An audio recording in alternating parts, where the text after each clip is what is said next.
శ్రీ గురుభ్యో నమః. మద్గురుదేవులు చినరామచంద్రయార్లు వారి పాదపద్మములకు నమస్కరించుకుంటూ, శ్రీ సత్యానంద సత్యమయార్లు వారికి నమస్కరించుకొని, శ్రీమద్భాగవత కృష్ణదేశకేంద్రులు వారు రచింపబడిన శక్తిద్వయ నిరాసకంబైన శుద్ధ నిర్గుణతత్వ కందార్థ దరువుల నుండి 17వ అధ్యాయము గురుదత్త అభయదానము నుండి 3వ కందార్థము క్రమ సంఖ్య 262. రతి కొరకు గాదె సతిపతి అతీతమతి సేవ చేయునటువలే బోధస్థితి నీకు కుదురుటకు సమ్మతితో గురు సేవ చేయుమా నీతివంత అభిమానము పోని నీదంతా అతనికి దయ వస్తే అరనిముషమున బోధ స్థితి నీకు కుదిరించు సిగ్గు విడిచి కొల్వుమా నీతివంత అభిమానము పోని నీదంతా.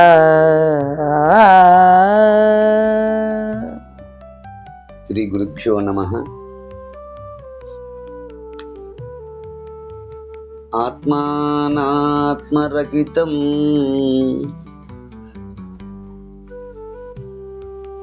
అచల పూర్ణోపదేశికం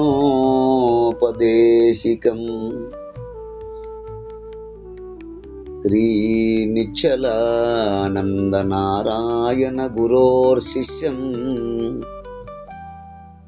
శ్రీశైల వంశాంబుధిరేవ జాతం శ్రీ పరమానంద శంకరేంద్రం గురుం భజామి.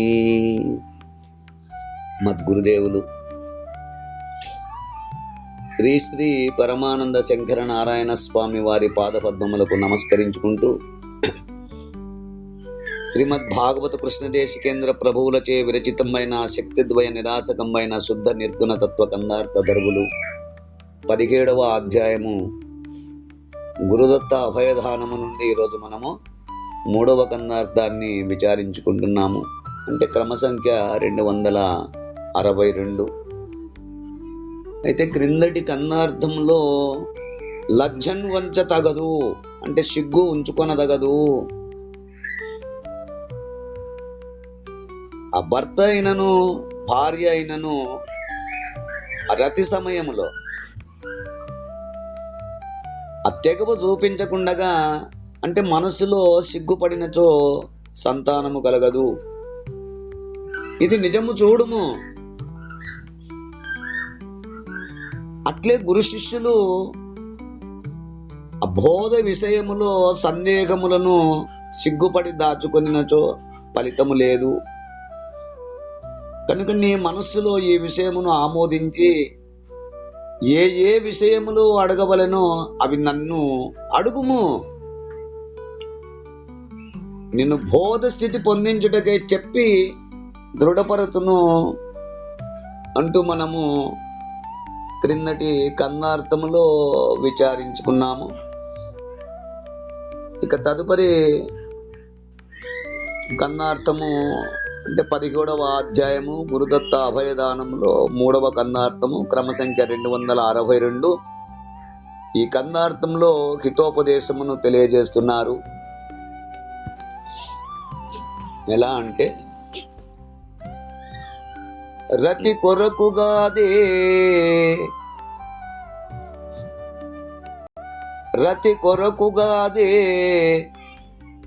సతి పతి కతి హితమతి సేవ చేయు నటువలే బోధ స్థితి నీకు కుదురుటకు సమ్మతితో గురు సేవ చేయు మా నీతివంత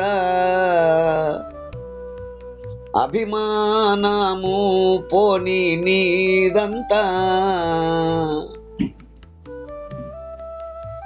అతనికి దయ వస్తే అర నిమిషము బోధ స్థితి నీకు కుదిరించు సిగ్గు విడచి కొలువు మా నీతివంత అభిమానము పోనీ నీదంతా.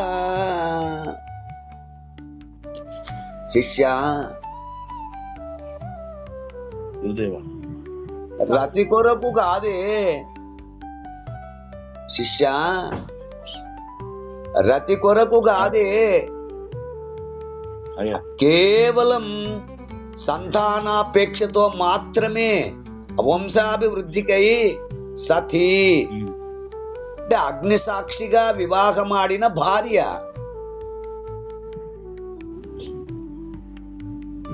పతికి అంటే దైవ స్వరూపుడైన తన భర్తకు అతి హితముగా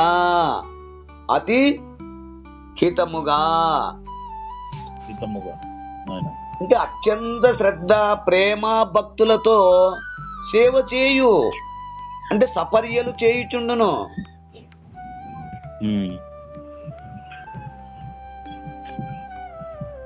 అటువలే ఆ విధంగానే బోధ అనగా పరిపూర్ణ బోధ స్థితి నీకు కుదురుటకు, పరిపూర్ణము ఎరిగి ఎరుకనెరిగి ఎరుకను మానుట అను స్థితి కుదురుటకు సమ్మతితో అత్యంత భక్తి శ్రద్ధలతో సర్వార్పణ భావముతో గురుసేవ చేయుము. గురు ఆజ్ఞాను ప్రకారము 4 శుశ్రూషలు పాటించుము. నీతివంత అంటే చక్కటి జీవన విధానము విచక్షణ జ్ఞానము గలవాడా.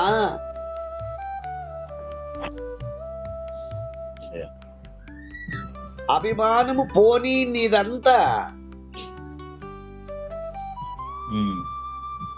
ఎట్టి స్వాభిమానమునకు లోను కాకుండా సర్వార్పణ బుద్ధితో సేవించిన ఎడలా అంటే ఆ పరమాత్మ సృష్టి యందు ఆ పరిణామ క్రమమందు ఆ సృష్టి రచన కొరకు ఆ స్త్రీ పురుషులు 2 ఉపాధులుగా నిర్మింపబడినవి. ఎక్కడ? పరమాత్మ సృష్టి యందు పరిణామ క్రమము అంటే సృష్టి యందు ఆ సృష్టి రచన కోసమై ఈ సృష్టి యందు ఆ పరిణామ క్రమమందు సృష్టి రచన కొరకు స్త్రీ అనియు పురుషులనియు ఈ విధంగా స్త్రీ పురుషులు ఉపాధులుగా నిర్మింపబడినవి.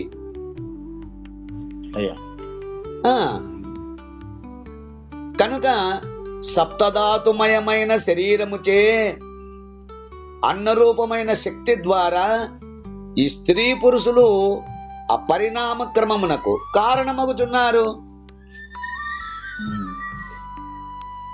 అయితే ఇందులో స్త్రీ ఉపాధి చాలా విలక్షణమైనది. ఎందుకంటే ఆ మాతృత్వము చెందడమే ఆ ఉపాధి యొక్క లక్ష్యమై ఉన్నది. మరి స్త్రీ మాతృత్వము చెందడమే ఆ ఉపాధి లక్ష్యమై ఉన్నప్పుడు ఇది పురుషుని యందలి శక్తి చేతనే సాధ్యము, ఏ ఇతరము చేత సాధ్యము కాదు కదా. ఆ సృష్టి పరిణామ క్రమమునకు అది పురుషుని యందలి శక్తి చేతనే సాధ్యము. స్త్రీ మాతృభావము చంద్రుడయ్యే ఉపాధి లక్ష్యమై ఉన్నది.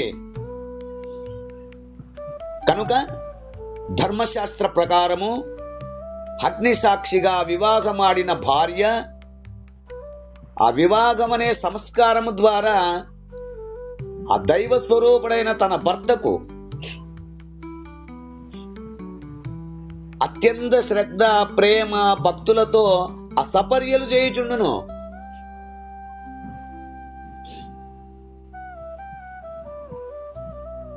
ఆ భర్తకు భార్య ఎంతో ప్రేమతో సేవ చేయుట రతి కొరకు కాదే.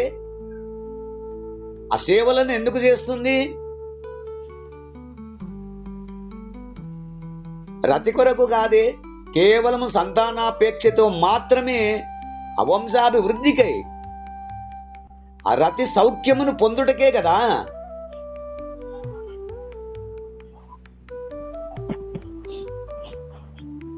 భర్తనే ఆశ్రయించి ఉండి అతని ప్రేమ వాత్సల్యముల ద్వారా సంతానవతి కాగలుగుటకు ఏ ప్రయత్నములు చేయుచుండునో అందుకు అవసరముకు విధి విధానము నెట్లు పాటించును. ఆ విధంగానే పరిపూర్ణ బోధ అత్యంత రహస్యమై ఆ గురు శిష్య న్యాయమందు గురు కృప ద్వారా మాత్రమే సాధించవలసి ఉన్నది. అందుకై ఆ శిష్యుడు ఆ భార్య సంతానము వంశాభివృద్ధి కోసమై ఆ రతి కొరకు ఏ విధంగా సంతానాపేక్ష మాత్రము రతి సౌఖ్యమును పొందుటకే కదా. ఆ విధముగా ఇక్కడ కూడా గురు శిష్య న్యాయముగా గురు కృప ద్వారా మాత్రమే ఈ అత్యంత రహస్యమైనటువంటి అంటే పరిపూర్ణ బోధ అత్యంత రహస్యమై ఉన్నది గనక గురు శిష్య న్యాయమందు గురు కృప ద్వారా మాత్రమే సాధించవలసి ఉన్నది. అందుకై శిష్యుడు సర్వార్పణ భావముతో గురువును ఆశ్రయించి అతని అనుగ్రహము ద్వారా మాత్రమే ఇట్టి స్థితి పొందగలుగును. కనుక అట్లే నీకు బోధ స్థితి కుదురుటకు మంచి మనస్సుతో గురుమూర్తికి అనేక విధములుగా సేవ చేయవలను సుమా.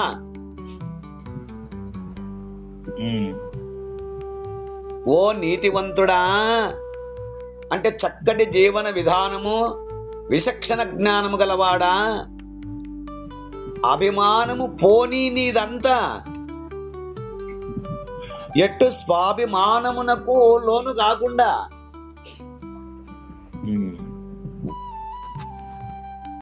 ఆ సర్వార్పణ బుద్ధితో సేవించిన ఎడల నీ అభిమానమును విడిచి గురుమూర్తిని సేవించినచో అతనికి దయ వస్తే నీ సేవలకు ప్రసన్నుడైతే అర నిమిషముననే చాలా స్వల్ప కాలములోనే బోధస్థితి నీకు కుదిరించును.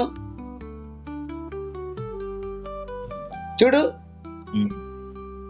నువ్వు ఆ విధంగా ఎప్పుడైతే గురుమూర్తిని సర్వార్పణ బుద్ధితో సేవించిన ఎడల నీ అభిమానమును విడిచి గురుమూర్తిని సేవించినచో అతనికి నీ సేవపై దయ వస్తే నీ సేవలకు ప్రసన్నుడైతే అర నిమిషముననే చాలా స్వల్ప కాలములోనే బోధ స్థితి నీకు కుదిరించి పరిపూర్ణ స్థితి నీకు కలిగించగలడు. కనుకని సిగ్గు విడిచి కొలువుమా, ఎట్టి అభిమానమునకు లోను కాకుండా గురువును సేవించుము.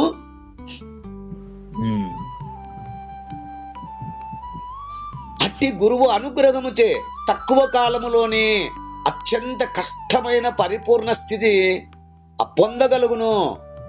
ఇందులోకి ఎటువంటి సందేహము లేదు. అతనికి దయగలిగినతో ఒక క్షణ కాలములో బోధ స్థితి కుదిరించును గనుక సిగ్గు విడిచి గురుమూర్తిని చక్కగా సేవించుము.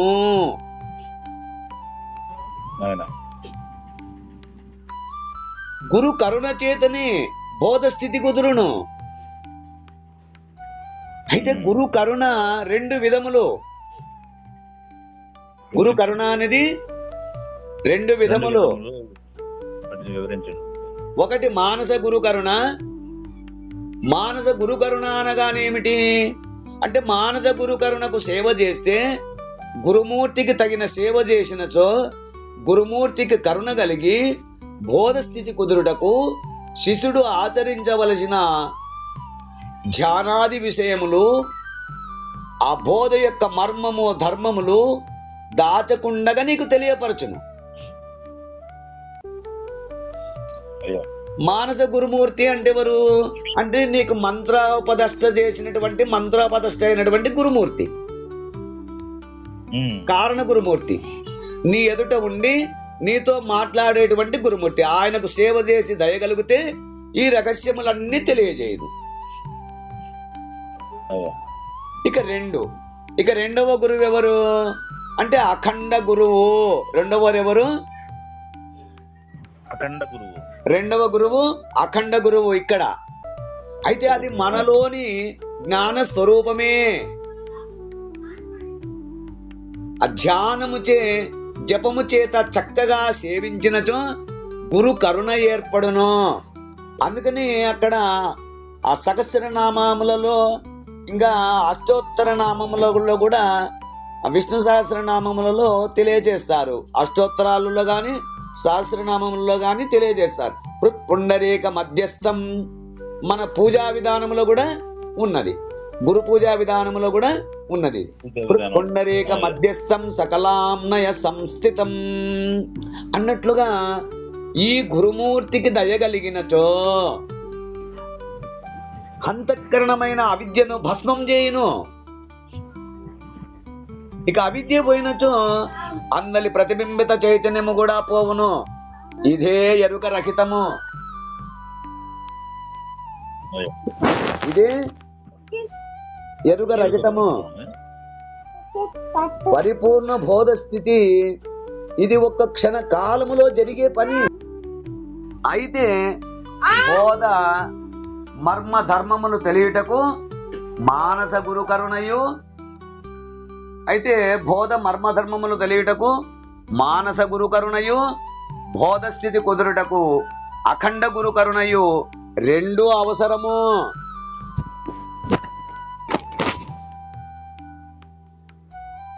ఎలాగునంటే ఎంత ఎండ అయినను గడ్డిపోచ భస్మము కాదు, కానీ ఆ ఎండను భూతద్దము ద్వారా ప్రసరించినప్పుడు గడ్డిపోచ భస్మమగును.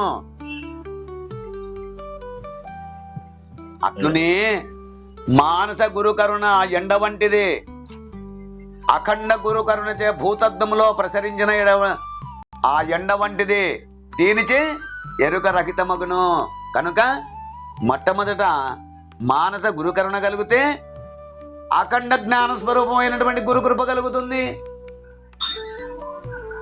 మానస గురుకృపనే కలగకపోతే అఖండ జ్ఞాన స్వరూపమైనటువంటి గురుకృప ఎలా కలుగుతుంది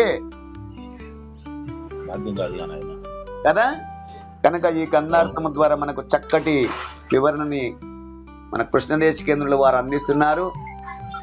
ఈ భావాన్ని మీరు కూడా అందుకుంటారని కోరుకుంటూ, ఇంకా ఈ కందార్థ భావాన్ని తమ తమ గురువుల ద్వారా విచారించి తెలుసుకుంటారని కోరుకుంటూ, జై గురుదేవ.